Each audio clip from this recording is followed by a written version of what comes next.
Hammer time. Go with the flow. It is said if you can't groove this, then you probably are dead. So wave your hands in the air. Bust a few moves, run your fingers through your hair. This is it. For a winner, dance to this, and you're gonna get there. Hey guys, what's going on? It's Ash here, coming at you today in Clash Royale, and today we're gonna go over the latest iteration of a very good ladder hog cycle deck. We're gonna talk about the deck, we're gonna talk about what makes it a great ladder deck specifically, and then we're gonna go ahead and share a tournament version or a challenge version of the deck towards the end of today's video. Now, who's gonna be helping me out here? None other than pro player Elecr1fy. This is the deck that we're going to be using. I'm going to copy it to my third deck right now because I plan on using this deck as well. You can see what an impressive profile he has. Over 200k challenge cards won, over 66k tournament cards won, and almost 5,200 cups as his personal best as a level 12. Very, very impressive guy he is. So throughout today's video, we're going to go ahead and discuss the strategy keys for this deck. Hopefully you'll walk away from this episode having a good feel of the mechanics of this deck. Rather than just seeing the cards, you're going to know how to actually use the cards. Now, make sure you realize here that Elecr1fy is on the top of this match, not on the bottom. He is at the 1 level deficit, being a level 12, going against level 13s with maxed out cards. So what we want to do here is talk about why Elecr1fy makes the decisions that he does throughout this match, and let's start with the opening move he had. In case you missed it, he played the Hog Rider and these skeletons right at the river, right in the beginning of this match. Why was he so aggressive in the beginning of this match? The answer is pretty simple, and if you're going to be aggressive, this should be the reason why. You're probably not going to get a lot of damage unless you catch them without their counter in their hand, their opening hand, and sometimes players just psychologically can be caught off guard on those opening moves, but the main reason you're doing it is kind of just to feel out the enemy. See what their counter is to your Hog Rider right off the bat and make them play it. For example, if it's an Inferno Tower, they're going to use the Inferno Tower right off the bat. It's an even trade 5 elixir if you play the skeletons with the Hog, for example, or the Ice Spirit for 5 elixir on the Inferno Tower, and now you're starting to already, right out the gate, learn your opponent's rotation and learn their cycle. Now, obviously, they need to play 4 cards to cycle back to the Inferno Tower, and what makes a cycle deck so darn good is that it is fast. It's fast, fast, fast. So what you can do is cycle back, you know, in the best case scenario, you can cycle back to your Hog Rider before they can cycle back to their Inferno Tower. So that's the basics of a cycle deck if you're watching maybe for the first time or you're just unclear on what a cycle deck is. Basically, it's a deck with your win condition surrounded by some spells, usually some defensive options, and then of course the main value or the reason it's a cycle is because you're going to have the 1 elixir cards, the Ice Spirit and the skeletons in this case. Now you can still use like an Ice Golem and stuff like that as a part of a cycle deck. They're cheap enough to cycle. Goblins, same type of deal here. So before we get into the actual play-by-play, guys, I do want to go over the overall philosophy behind this deck. I did have a chance, like I said, to talk to Elecr1fy both today and really the previous few days now about this deck. He's been having a lot of success with it, so I kind of, you know, picked apart his brain a little bit, got his strategy keys, and then today he gave me a full write-up on the deck to share with you guys. So I'm going to share some of that information again over the first couple replays, and then we'll kind of get into the play-by-play, and then lastly, we will share the video, or excuse me, the replay of this deck with Fireball instead of Freeze, and that is basically his challenge slash tournament level standard version of this deck. So let's talk about why it's a ladder deck versus a tournament deck. Why can't you use this in tournaments? Well, you can for sure, but the main reason is Freeze. Freeze is a ladder card more than it is a tournament card, and the reason behind that is because it gets so much better the more you level it up, especially beyond level 4, which is the tournament standard. So every single time you level up your Freeze spell beyond 4, it becomes so much more powerful than just level 4. So that's why using it on ladder can definitely gain you more time over your opponent, and it just makes the spell better. It's kind of a unique card where the time is what increases, and time is so valuable in the overall utility of the card, so that's what makes it a ladder card versus a tournament card. Again, you can still use it in tournaments, you can use this deck in tournaments or in challenges, but the Freeze, you know, the better it is, the higher level it is, the more success you're going to have, even if you're going against higher level opponents, because there's nothing that counters the time on a freeze spell, right? I mean, you drop the freeze spell, the time starts ticking, and there's nothing your opponent can do about it. So that is why it's a ladder deck. Now, the Fireball is going to be the substitution for it in tournament play. So no freeze and Fireball, otherwise the deck's going to be the same as is. So now that we talked about why it's good on ladder, let's talk about where it's good on ladder. So this deck is really, honestly, you're going to want a level 3 freeze spell at the minimum. You know, maybe you can get by with level 2 freeze in mid-level arenas, but really this deck is for arena 8 and beyond for the most part, okay? So you guys, if you're in arena like 6 or 7, you can try this deck out, but you might not have the same level of success unless you're level, you know, a higher level in arena 7, you might be able to get away with it. But basically, Elecr1fy himself told me that he recommends level 3 freeze as the minimum to have a lot of success with this deck in ladder play. So basically, you're probably going to be an arena 8 or arena 9 player. So when you get to level 4 freeze, when you have level 4 freeze, you can basically make it up to around 4,000 cups using this deck. Now, this is coming from Elecr1fy here, who has really coached a lot of players using decks that are similar to this, so I trust his word on that. Level 4 freeze, you should be comfortable getting to around 4,000 cups with this deck.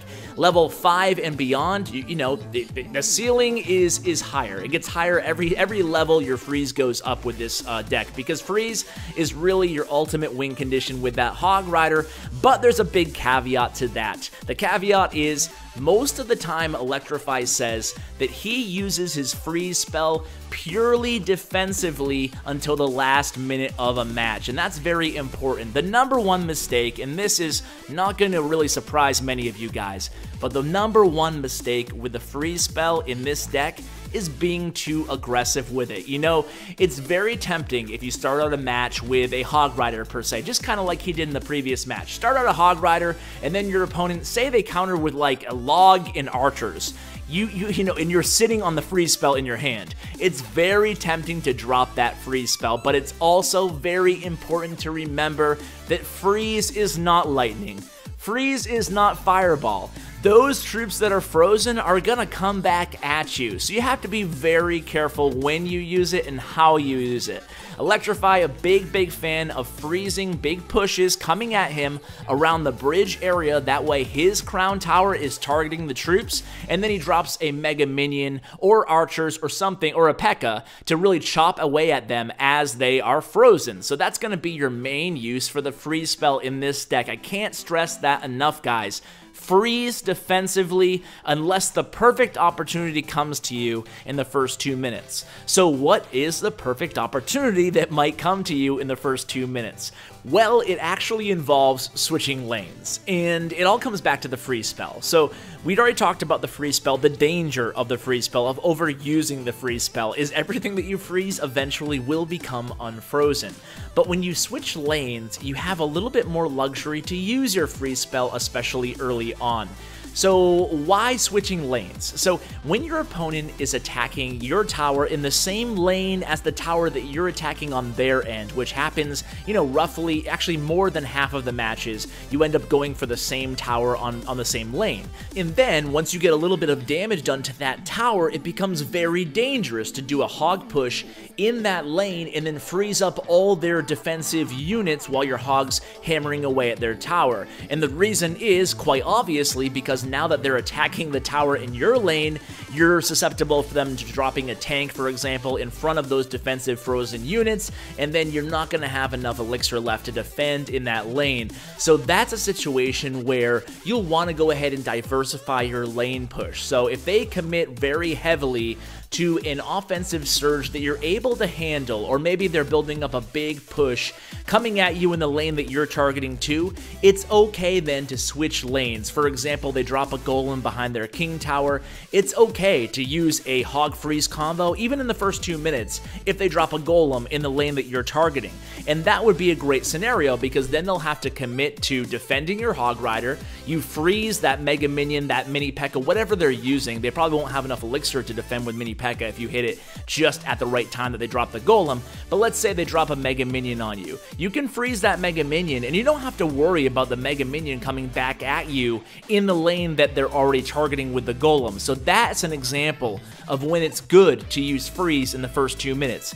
Otherwise, you want to save it for defense. And you'll see throughout these replays here that Elecr1fy uses it quite a bit defensively, especially against these bowler decks that are absolutely everywhere. Now, speaking of bowler decks, how do you counter the Graveyard with this deck? Everybody is playing Graveyard, and now that people are starting to unlock it on ladder in Arena, 8 and 9, and people are starting to level it up as you go further in the ladder around 4,000 cups and so, you have to be very careful of it. So that's why Elecr1fy added in the archers to this deck. And when you're going against a Graveyard deck, it's very important, and again, Elecr1fy very, very quick to stress this point. It's very important that you go ahead and you use your archers defensively only for that Graveyard. You don't want to go ahead and split your archers. Let's say you have a hand where nothing else to play other than the archers. You have like freeze, archer, zap, and skeleton. Well, you're way better off playing the skeletons in the back, just kind of cycling, than you are playing the archers in the back split, because you have to be so careful, unless you know your opponent doesn't have Graveyard, but you have to save those archers because so many people are playing Graveyard. And in the beginning of a match, don't split your archers because you never know how aggressive somebody might be with archers. Now, in this match that we're watching right now, you can see Elecr1fy able to take down the Royal Giant user. Royal Giant, obviously, even more popular than Graveyard on the ladder right now, and this deck does well against that as well, basically using the Mini P.E.K.K.A. and freeze spell defensively if need be. You have obviously as well the Ice Spirit. You can freeze up the Ice Golem with that. You just have a lot of great options here, and again, especially against the Royal Giant, don't be afraid to go ahead and freeze him if you need to. Don't let him chip away 1,000 HP off your tower or more. So now we're going to go ahead and watch a variation. I'm just going to do a little bit of play-by-play on this match here using the Fireball, and right out the gate here, the opponent comes pretty aggressively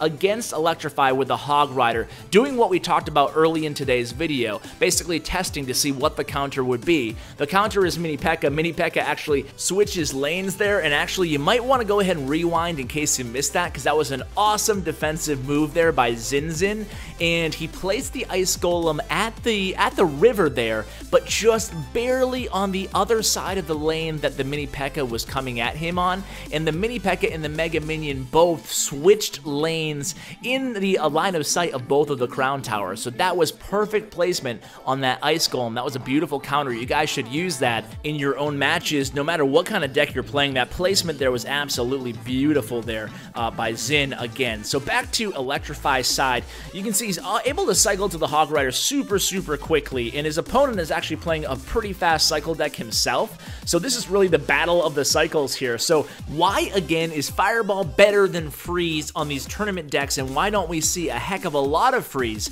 in these tournament decks? Well, aside from great combos like that you just saw out of Elecr1fy, I mean, it comes down to this. It's really card rarity. So a level 4 Freeze versus a level 7 Fireball would not be as good as a level 7 or 8 Freeze against a level 10 or 11 Fireball. Remember, Freeze is a card that gets a time increase with each level. Therefore, this deck with a Fireball will perform better in tournaments. So the combo of the Fireball is great against tournament level cards. So that's why I personally, in Elecr1fy, prefer the Fireball version for these tournament decks. So here comes another Hog push in the left lane, and the cannon just a second too late there from the defender. And I'll tell you what, this is already a fast match, and it's just getting faster here. So a Mini P.E.K.K.A. and Skeletons defending in the right for Elecr1fy. At this point, the cannon is still up there right now, so a good Fireball there from Elecr1fy, just chipping away at that right tower. Now all he has to really do is spell cycle, and the job is done.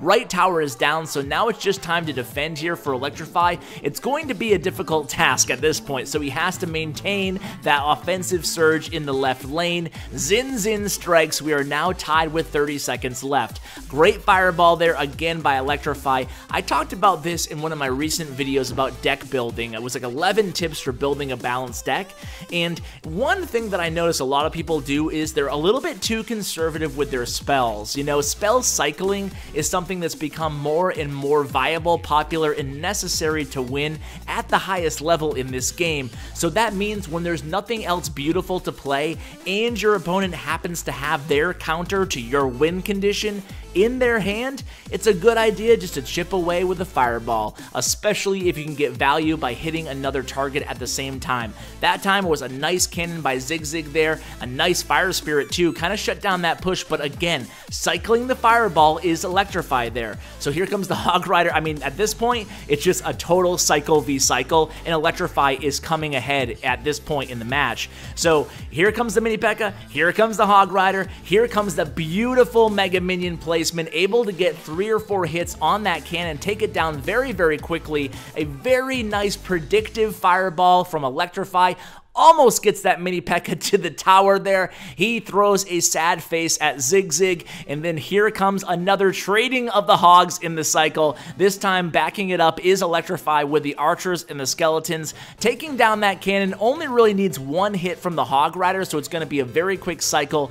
Once he gets that Hog Rider in for 1 hit, it's just going to be a matter of fireballing it down, so you can bet there's going to be a fireball coming right about now. There's the fireball, and there it is, almost in. 1 more hit, and okay, just a fireball. So at this point, it's a very easy cycle for Elecr1fy, and he has the match in the bag. So guys, I hope you enjoyed this episode, sharing my new favorite ladder deck, certainly, and a variation for you tournament and challenge players as well. Hog Cycle 8.0.